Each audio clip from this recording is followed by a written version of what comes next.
tajam. Analisis 3 advokat papan atas Indonesia, Oce Kaligis, Kamarudin Simanjuntak, dan Otto Hasibuan terkait kasus mega skandal korupsi yang merugikan negara sekitar 271 triliun rupiah dan diduga melibatkan suami artis Sandra Dewi yaitu Harvey Mois. Oce Kaligis menyoroti soal hukuman yang pantas terhadap seorang koruptor kakap dengan mengacu pada undang-undang bahwa hukuman seumur hidup bahkan hukuman mati terhadap koruptor pun bisa dilakukan. Ia pun juga menyoroti sejauh mana kemungkinan dugaan keterlibatan Sandra Dewi sang istri dalam kasus tersebut dan alasan kenapa ia diperiksa oleh penyidik namun tidak ditahan. Oce Kaligis pun juga mengingatkan kepada Kejaksaan Agung terkait jumlah tersangka. Jangan sampai ada pemain dari oknum jaksa agar kecipratan uang tersebut dengan mengatur jumlah tersangka. Lantas benarkah pendapat Otto Hasibuan terdengar kontras dengan pandangan hukum Oce Kaligis terkait kasus ini? Lalu, benarkah Kamarudin Simanjuntak juga berharap agar pelaku korupsi dimiskinkan dan dihukum berat bila perlu dihukum mati? Pemirsa, bersama Intens Investigasi, kami hadirkan kabar terkini, terpercaya, dan teraktual. Tetapi sebelumnya, jangan lupa untuk like, subscribe, dan juga share channel YouTube ini.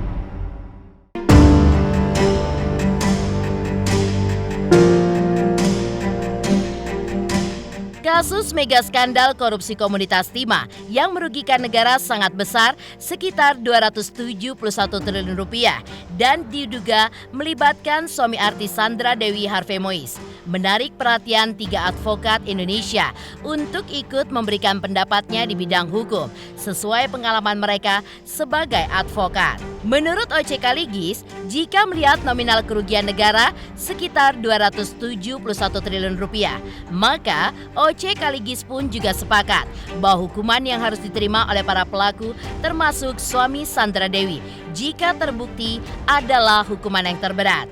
Malah, menurut Oce Kaligis, jika merujuk pada undang-undang, koruptor pun juga bisa dihukum seumur hidup, bahkan dihukum mati sekalipun.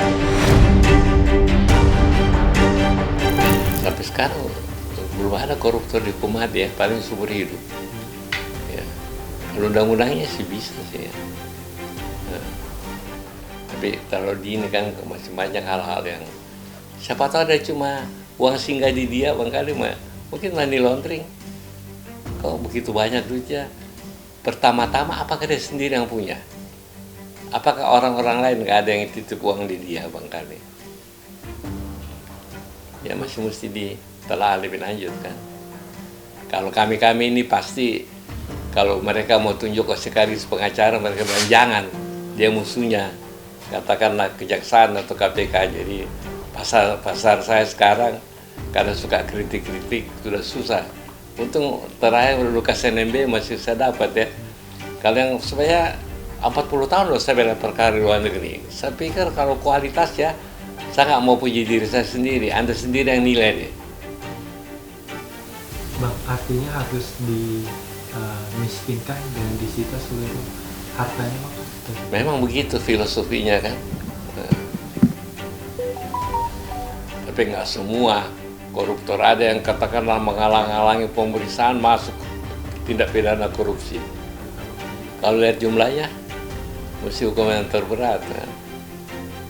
Ya, jadi begini, kalau untuk pasal TPPU ya, sebagian daripada tersangka yang 16 itu sudah kami sangkakan pasal itu. Ya, sebagiannya masih kita pelajari dulu, ya, karena kan kita lihat konstruksi hukum dari perkara ini. Apakah layak enggak yang bersangkutan dikenakan pasal itu? Kita lihat peristiwa hukumnya, fakta hukumnya seperti apa, bukti-bukti yang mendukung seperti apa.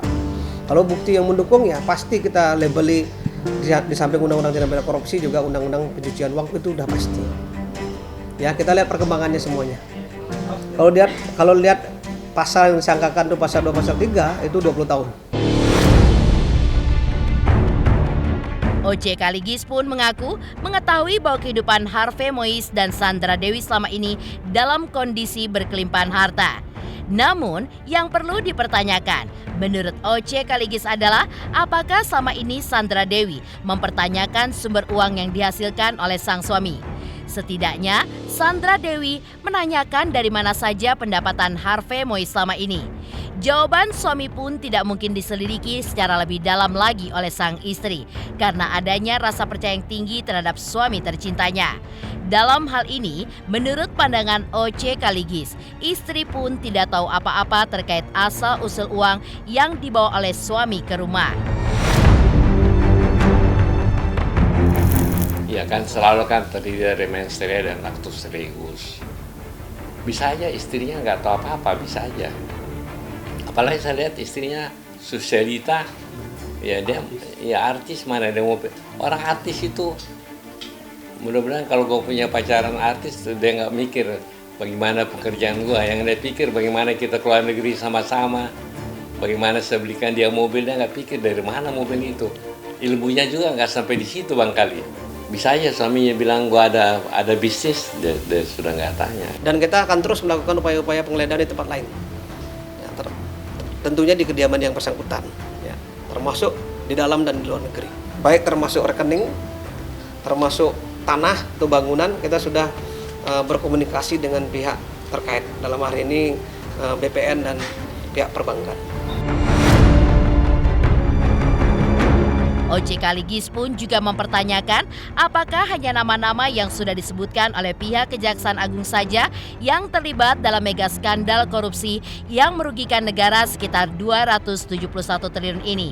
Ia pun mengingatkan Kejaksaan Agung akan kemungkinan adanya oknum di Kejaksaan Agung yang bisa saja bermain dalam menetapkan jumlah tersangka di kasus besar seperti ini dengan tujuan mendapat bagian dari uang triliunan rupiah tersebut. Karena itu, menurut OJ Kaligis, pengungkapan kasus ini pun perlu terus dilakukan secara transparan agar tidak menimbulkan kecurigaan di mata publik yang selama ini sudah memuji kinerja Kejaksaan Agung. Transparan ini artinya boleh diikuti, toh supaya jangan ada permainan uang besar loh, 200 triliun. Penyitanya apakah benar-benar berapa triliun penyitanya? Karena saya pengalaman juga di Kejaksaan, bukan sama kredit Kejaksaan. Selalu ada aja oknum yang main. Bisa aja misalkan 20 tersangka, 10 dimasukkan, 10 diatur. Nah, bukan saya kecilkan pekerjaan Jaksa Agung. Jaksa Agung untuk memberantas korupsi kita bisa ke topi. Tapi oknum-oknum di lapangan. Saya lapor ini mengenai di kantor, kenapa BAP-nya yang dibuat oleh jaksa, toh yang terlibat adalah si Patmasari, ini contoh kecil aja.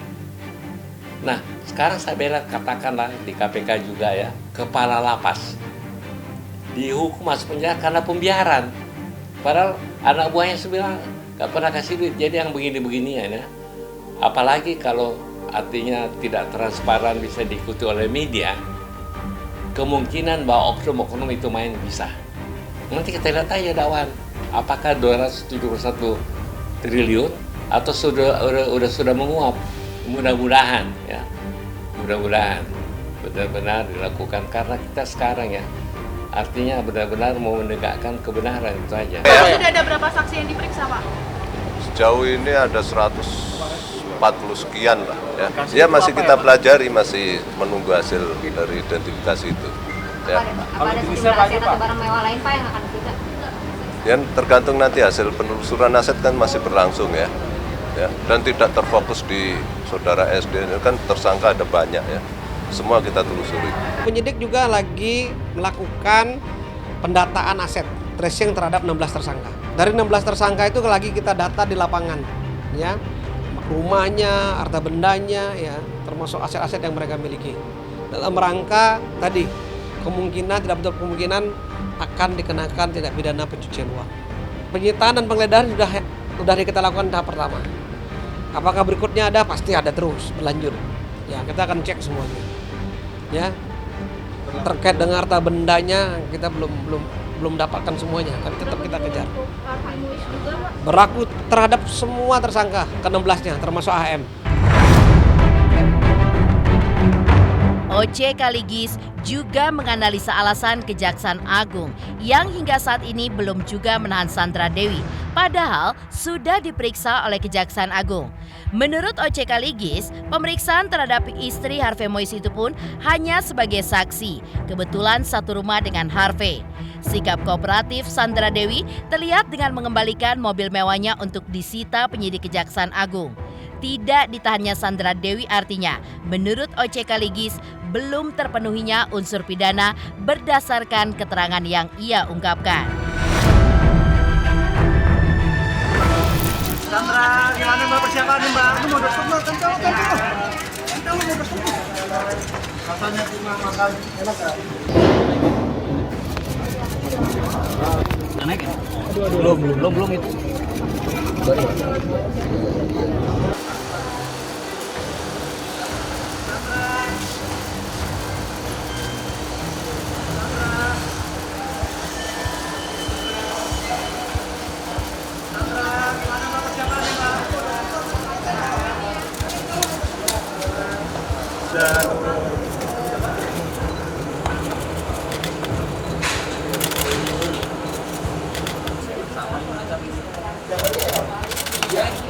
Tangannya.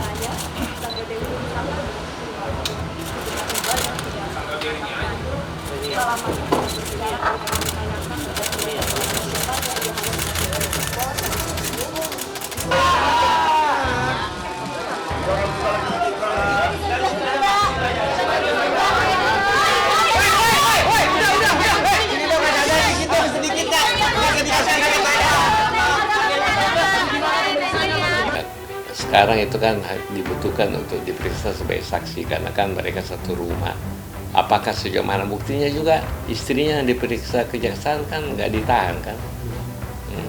Karena mesti dilihat unsur-unsurnya apa terpenuhi. Bahkan dia kooperatif, dia punya Rolls Royce apa dia kembalikan aja, dia nggak tahu apa-apa kok.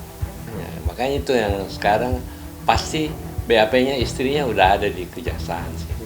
Sampai kejaksaan suruh dia pulang tentu unsur keterlibatannya pasal 55 belum terpenuhi. Cuma dicekal supaya gampang nanti jadikan saksi. Kalau dia nggak mau tahu pasti mesti bebas nih. Nah, karena itu untuk unsur kejahatan ada mens rea atau ada aktus serius. Hari ini kita lakukan pemanggilan terhadap saksi SD dalam rangka untuk meneliti terhadap beberapa rekening yang telah kita blokir tempo hari dalam rangka untuk memilah ya mana yang diduga ada kaitannya dengan tindak pidana yang diduga dilakukan oleh saudara HM dan mana yang tidak terkait, sehingga diharapkan kita tidak melakukan tindakan kesalahan dalam penyitaan, hanya sekedar untuk memilah dan memilih saja ya. Saya belum ingat, nominal tidak bisa kami sebutkan. Ya nanti itu masih dalam ya semua masih dalam penelitian semua ya. Semua masih berproses dan kita tunggulah ya. Analisa tajam 3 pengacara papan atas terkait mega skandal korupsi komoditas timah yang diduga melibatkan suami Sandra Dewi, Harvey Mois. OC Kaligis sebut pelakunya yang terbukti bersalah harus dihukum seberat-beratnya. Lantas benarkah pengacara lainnya malah berharap agar koruptor kelas kakap harus dihukum mati? Pemirsa Intens Investigasi. Jangan lupa saksikan terus Intens Investigasi. Dan pastikan jangan lupa untuk like, subscribe, share, dan juga komen jelang 3 juta subscribers channel YouTube ini. Saksikan Intens Investigasi 5 kali sehari hanya di YouTube channel Intens Investigasi.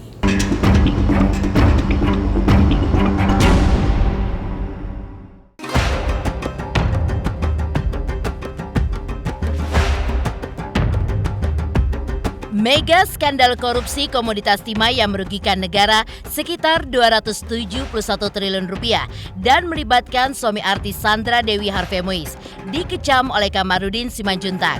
Kecaman tersebut lantaran Kamarudin melihat betapa kontrasnya kehidupan para koruptor yang mewah dengan nasib rakyat Indonesia yang kebanyakan masih harus berjuang untuk memenuhi kehidupan untuk keluarganya. Kamarudin pun juga meminta kejaksaan agar tidak hanya memiskinkan pelaku saja, tapi jika sudah mempunyai kekuatan hukum tetap berdasarkan putusan pengadilan, istri, kakak, adik, orang tua, keponakan pelaku korupsi itu pun sudah sepantasnya dimiskinkan dengan menyita semua milik mereka. Korupsi ya. Kenapa namanya? Kita kerja keras nih setiap hari ya. Dan apa namanya, begitu sulitnya mencari uang. Bahkan orang-orang Indonesia itu banyak saya kasih gratis di sini. Yang bisa membayar saya pungut juga biaya, yang tidak bisa membayar juga saya layani gitu ya. Tapi bagaimana orang ini kok hidupnya hura-hura gitu loh, terkesannya mewah-mewah gitu loh, tapi buntut-buntutnya tidak enak atau ditangkap korupsi gitu loh. Inilah yang tidak baik menurut saya. Karena dugaan saya ya, korupsi itu kan umumnya dialihkan kepada ayah ibunya, suami atau istri, ponakan-ponakannya dan kakak adiknya. Maka sudah selayaknya mereka dimiskinkan, stapora. Nah, kemudian juga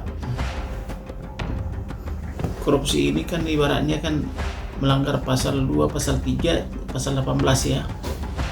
Tapi kalau kita lihat selama ini di Indonesia sudah 24 tahun itu KPK, para penyandang korupsi itu happy-happy aja tuh. Malah terkesan jaksa sama sipir itu terkesan takut sama pelaku korupsi itu. Kenapa takut? Karena teman-temannya orang-orang hebat. Ibaratnya gini loh, lu macam-macam sama gua, awas nanti dong, kan gitu kan. Jadi bukannya petugas sipir itu atau hakim itu atau jaksa sama itu takut sama pelaku korupsi itu, tapi menjadi sangat takut mereka karena teman-temannya nanti takut datang untuk meminta penghakiman gitu loh. Tak hanya dimiskinkan, pelaku korupsi ini jika nantinya terbukti dan divonis bersalah oleh hakim, menurut Kamarudin, bila perlu pelaku pun diganjar dengan hukuman mati. Argumen tersebut dilontarkan oleh Kamarudin bertujuan untuk memberikan efek jera kepada pelaku. Sebab selama ini kasus korupsi di mata Kamarudin tidak ada perubahan sama sekali.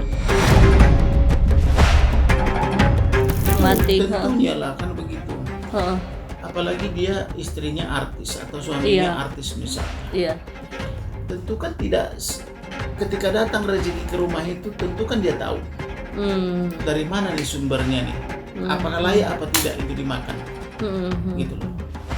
Otomatis didatangkan itu rezeki ke rumah itu, dia tahu dong apakah itu halal apa tidak gitu loh.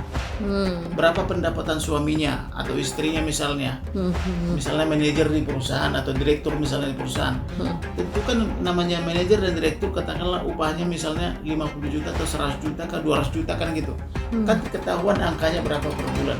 Nah ketika membawa ke rumah lebih daripada itu, otomatis sudah tahu dia bahwa seorang istri atau pasangan itu tahu itu bahwa itu adalah hasil kegelapan gitu loh, apalagi dipakai berpura-pura. Atau istrinya itu kan tentunya kan pertama ke PT Timah, yang kedua ke mitranya, yang ketiga kan tata niaganya, yang keempat adalah kepada selebaran kepada mitra-mitranya, kemudian perencanaan, pengembangan dan sebagainya, termasuk juga urusan-urusan apa namanya timah itu sendiri, termasuk juga tata niaganya, itu semua harus diselidiki.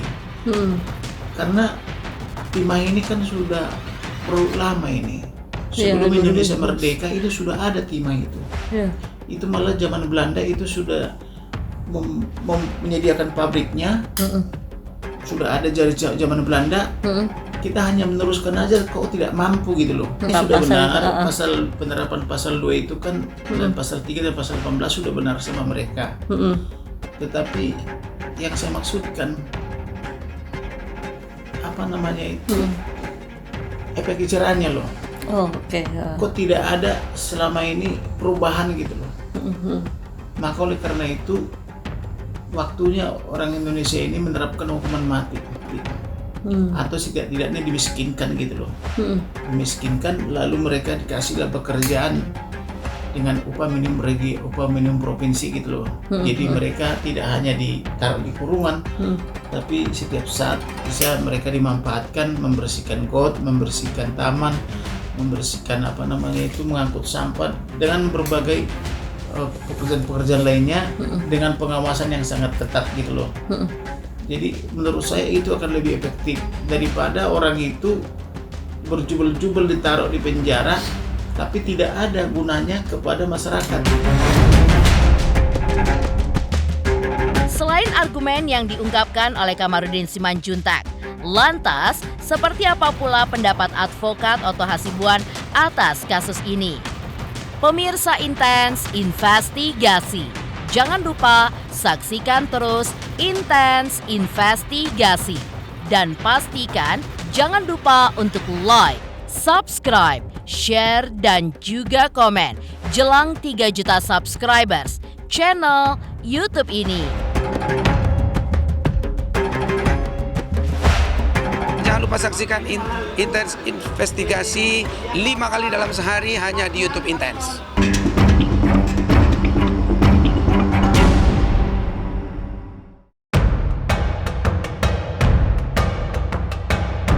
Mega skandal korupsi 271 triliun rupiah yang melibatkan suami Sandra Dewi Harvey Muiz, di mana masih menjadi perbincangan panas di ranah publik, mendorong pengacara Otto Hasibuan untuk memberikan pandangannya. Otto Hasibuan menelisik terkait ikut diperiksanya Sandra Dewi selaku istri Harvey Muiz.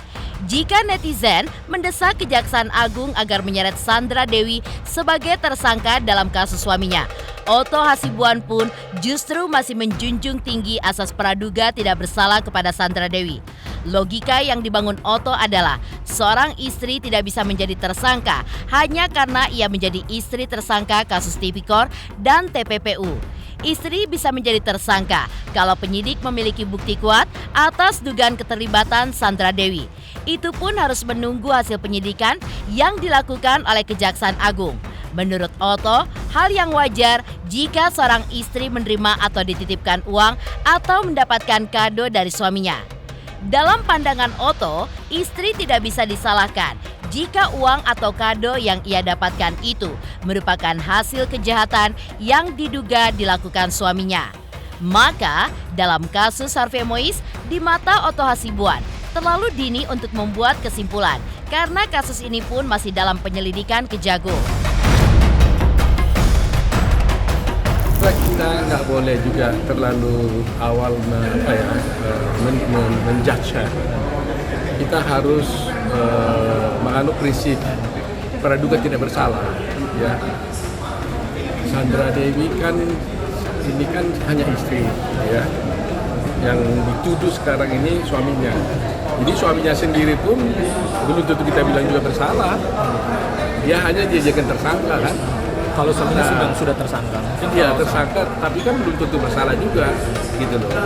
Karena kemarin ada berita waktu saya diwawancarai, dipelintir berita saya, gitu loh kan. Dibilang saya mengatakan bahwa supaya dia dimiskinkan dan sebagainya. Padahal saya selalu sebagai lawyer kan harus jujur. Jadi saya hanya melihat kasus itu kan dari media. Bagaimana unsur-unsurnya, apakah betul terbukti berbuat atau tidak, itu kan harus kita lihat dulu gitu ya. Nah, memang prinsip hukum kalau dia bersalah, ya memang tentunya itu proses hukum nanti yang menentukannya. Jadi kita tidak bisa menyatakan dulu dia itu melakukan suatu perbuatan pidana sebelum nanti putusan pengadilan. Nah, itu prinsipnya. Apalagi Sandra, saya katakan sebenarnya, dan orang sampaikan, Sandra ini kan istri. bagaimana seorang istri bisa dikatakan terlibat dalam suatu perbuatan kalau hanya dia menerima uang itu dari suaminya sebagai seorang istri, kecuali dia terlibat langsung melakukan perbuatan-perbuatan yang dituduhkan. Jadi kalau hanya dia terima sebagai seorang istri, dikasih suami mobil, dikasih uang, kan itu wajar aja kan gitu. Belum bisa, saya tidak juga mengatakan tidak ya, belum bisa dinyatakan dia itu terlibat karena dia hanya istri. Coba bayangkan kalau seorang istri langsung dikenakan suatu orang terlibat, berarti ribuan ini perkara korupsi itu semua istri akan kena dong gitu. Nah ini kita harus hati-hati. Jadi untuk bisa sampai kepada kesimpulan itu kita harus menunggu dulu pemeriksaan lebih lanjut. Ya maksud saya kalau umpamanya Sandra dititipkan oleh suami uang disimpannya kan wajar kan? Saya juga kalau ada uang dari saya kasih istri saya. Tidak bisa langsung serta-merta kita katakan bahwa Sandra itu berbuat gitu. Jadi kita harus jeli juga gitu. Tapi kalau jaksa bisa membuktikannya, ya itu lain soal kan gitu. Artinya saya tidak mau ya kasihan ya, saya sebagai orang pengacara kan. Jadi saya selalu berpikir asas praduga tidak bersalah. Karena jangan sampai orang yang tidak bersalah langsung dihukum gitu, ya kan. Nah, jadi saya harus jatuh betul ini. Jadi maksud saya kita lihatlah bagaimana perkembangan daripada penyidikannya nanti, baru kita memberikan pendapat. Tapi kalau saya sebagai hanya membaca berita, tapi hanya saya bisa memberikan pendapat yang sifatnya umum, memberikan penilaian terhadap perbuatannya Sandra, saya juga tidak bisa memberikan konklusi, tapi kita harus menghormati asas praduga tidak bersalah. Pemirsa Intens Investigasi, jangan lupa saksikan terus Intens Investigasi.